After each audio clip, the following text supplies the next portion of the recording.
Hello and welcome to Not Replaced Yet Office Hours. My name is Nick Bushcard. I'm here with my brother Jesse. Say hello, Jesse. That's it. This is the show that keeps you informed and inspired about all things AI. We run down the top headlines in AI news of the day. We chat about things. We get deep. We go shallow. Who cares? If you're here, thank you so much. If you are here, we really appreciate it, and we want you to please jump into chat and talk with us. We do want to take questions, so think of us as your personal AI consultants. If you have any questions or thoughts or comments, talk to us in chat, but also comment, like, follow, and subscribe, whatever, I don't know, is the right thing for whatever platform this is that you're seeing this on. I guess it's probably YouTube, so that would be sub. And then also, if you know someone who would be interested in this type of content, who is interested in AI, the future of work, and all things like that, please share that with them. We are trying to spread the word as much as possible, and we need your help to do that. Let's drop this music out. How's it going, man? Happy Friday. It's good, and I just solved the problem that I've been banging my head against the wall for an hour and a half on. So I'm in a Very great nice. mood because I Very can nice. stop working and get back to work. Perfect. Um, yeah, very excited, and it makes me very excited for when these AI systems are the way we manage our settings and our authentication. Because the issue I was having was a legacy authentication problem between Looker Studio and Supermetrics and Meta, and so there's this interplay of all these different variables that you got to go dig and find the effing checkboxes that are hidden and poorly designed into the interface, and so annoying. And if I could have just said, do this, and the AI goes behind the scenes and connects all those dots, boy, my blood pressure would be lower over the last 2 hours. So yeah, very excited Yeah. for that, given the problems I've been fighting today. Strongly agree, and I'm also very excited for that era of change in software. I say we go ahead and jump into some headlines here, and then we can chat about anything else afterwards, if you're cool with that. Yes, but I have to get the script up Pull it so up, pull that up the Notion. I'm not stumbling through my menu. No, just so everyone knows, there's no script here. We're saying this off the top of our heads. We're not reading anything as we do this. This is just extemporaneous speaking. We have these news articles memorized. It's a great word, Uh, and yeah, you ever see Harry Styles? I mean Harry Mack freestyle? Like that's us with the news. that's it. Extemporaneous. Um, Perfect. All right, let's get into it.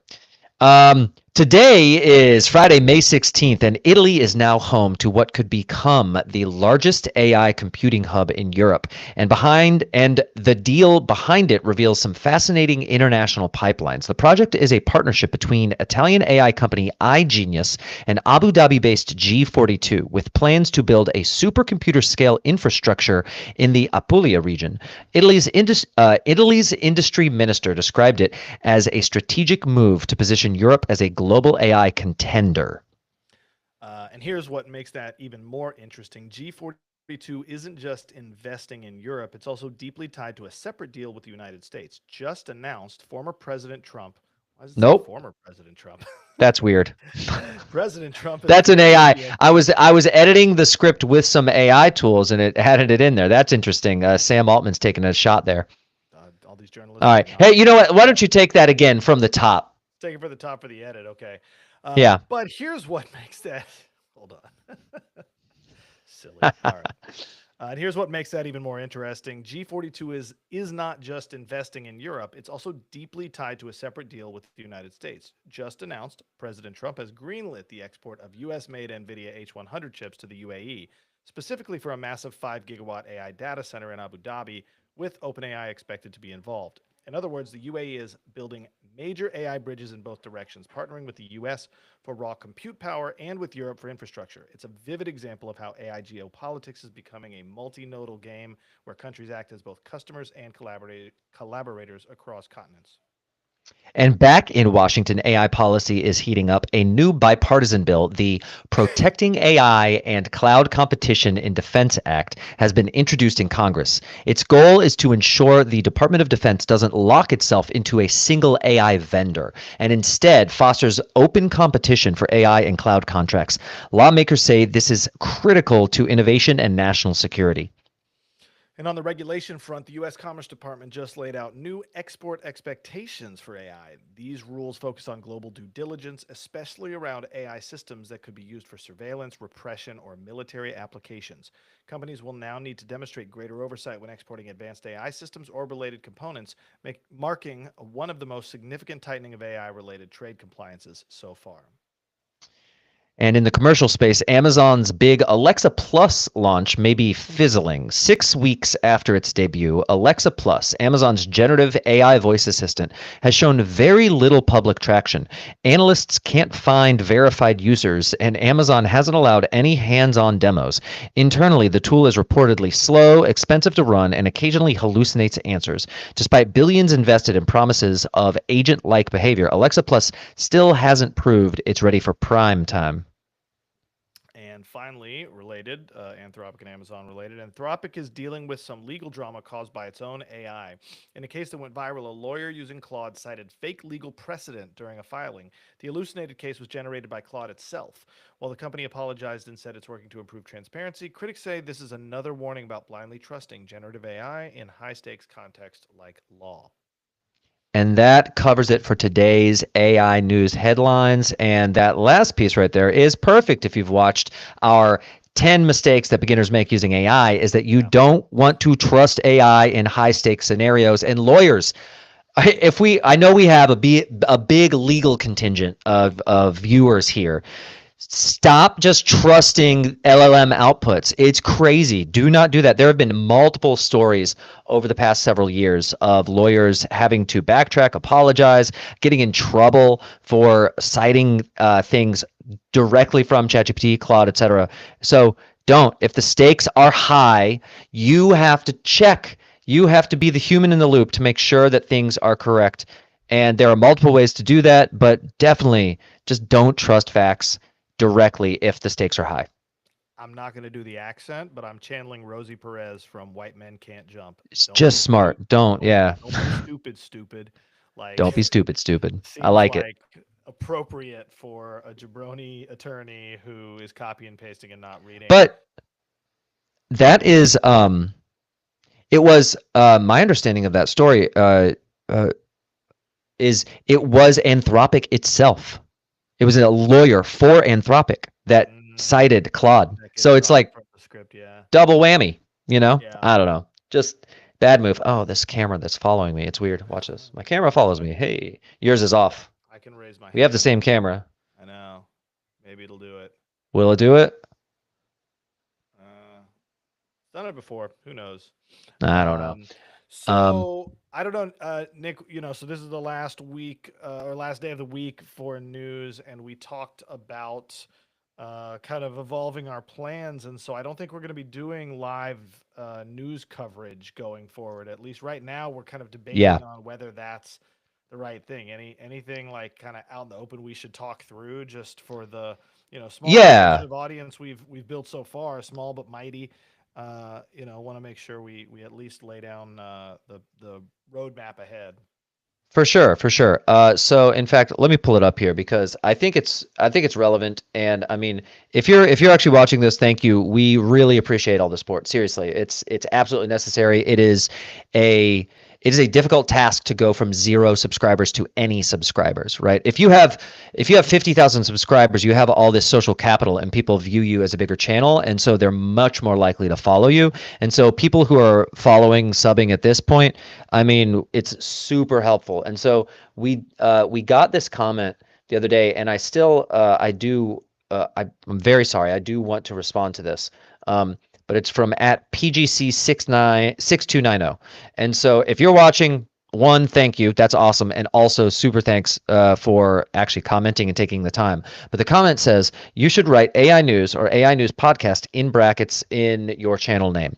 And I think that's a super fair comment because what I did is I went back and looked at all the content that we're putting out. And I mean, we separated out into three like categories. There's videos, which are long form YouTube videos. There are shorts, which are YouTube shorts, but we also post to TikTok, Instagram, Facebook, and maybe that's it. And then there's lives.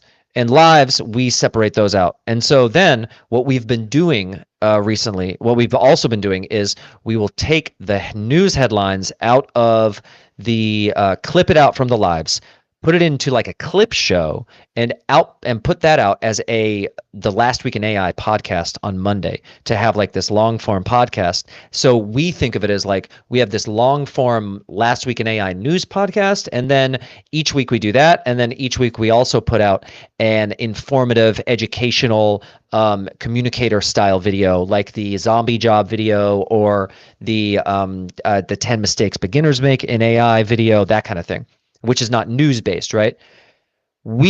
Our goal is to be much more focused on the latter rather than the former. Our goal is not to be the AI news channel. And so if you're here and that's what you were excited about, I mean, please stay with us. We're going to talk about current events and we're going to talk about news. But right now I look at it as it's like I look at the amount of videos we put out. I was telling you, I mean, if you include all of those, if you could include videos, lives, and shorts on YouTube, in a month and a half, we've put out 84 videos, and that's a lot.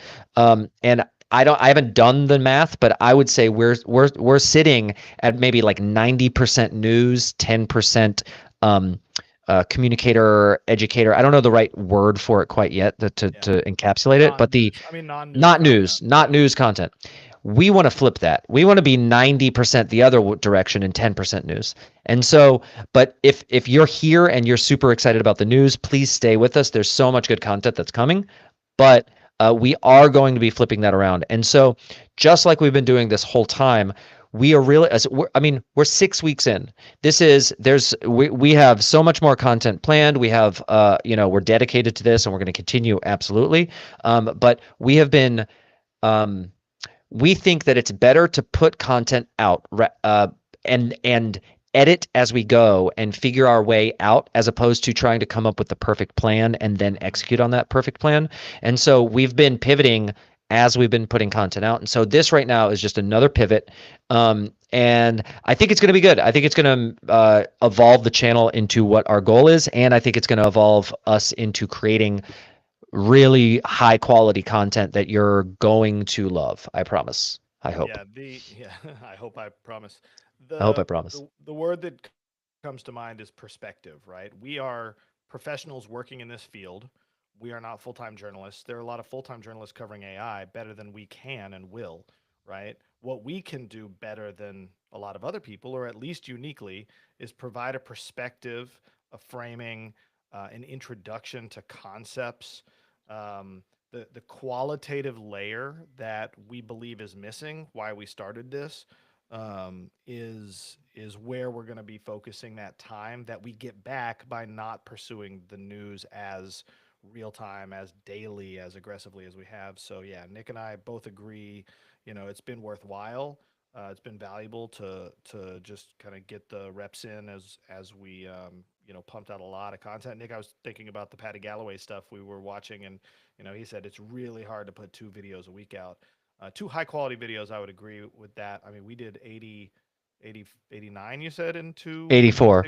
84. And that's, basically 5 shorts a week. Although earlier we were doing 7, so I cut it on the weekends, but 5 shorts a week, 5 lives a week, and then 2 long form a week. But that long form includes basically the clip show of the news, which takes a little less time, and then the educator communicator videos, which is the long form. And it's difficult, we need to figure that out. And I love the model of 2 long form a week, and I think that it could be really valuable, and we'll have to see how that pans out for us. Yeah. And the other piece that we are going to be integrating soon are interviews. interview content is a big part of our content plan going forward. And so, in my mind, I mean, this is just kind of us building in public and thinking out loud. But in my mind, our two core pieces are one produced and one more free form interview. I mean, there's production there, but it's not like outlining content and really mapping. It's a little less mapped, right? And I think if we could achieve that and we repurpose the time that has gone into news into our content planning and the other elements, then it's going to increase the quality. And yeah, as Nick started this piece out with, like, if you came here for news, thank you. And we will be bringing on better journalists than us to discuss perspectives and hopefully, introduce you to complementary news sources that you can watch. And of course, if you have questions about any of the things you're seeing in news, we're game. Like, we're talking about this all the time. Like, the number of offline hours we're putting into this far exceeds the number of online hours. Yeah. Uh, and honestly, we do it naturally. That's one of the best parts about this Yeah. initiative is like it doesn't feel like work. If we weren't making this podcast and Nick and I were talking, we'd still be geeking out over AI. So anyway, Just a yeah, lot less video editing. yeah. CapCut's not involved. OBS is not Right. involved. We wouldn't have this software subscription to our podcast software. But anyway, yeah, I think that's probably a great place to end it, unless you had anything else you wanted to talk through on this Fire One Friday episode. final note. Ooh, I just realized on notreplacedyet.com and notreplacedyet.ai, I didn't have SSL certs for the www. So I hope people haven't gone there and gotten error messages. I haven't even looked at the Google Analytics for that, but I just put those SSL certs in place. So that should be good now. very nice. Very nice. Very cool. Well, thank you everyone who's been tuning into live. So right now our plan is to not do daily weekday lives starting next week.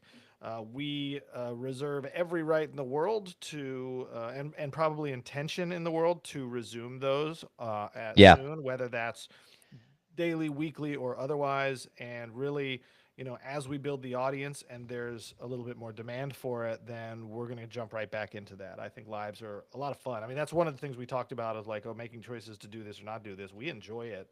And so like Hmm. we're definitely going to do more of it. We just got to make sure it's serving the overall mission that we're building here. So anyway, thanks everyone. Please do share our channel, our show. Not that we're going to be live on Monday, but share the Not Replaced Yet brand with someone who is AI curious and interested. And otherwise, have an awesome weekend, and we'll talk soon.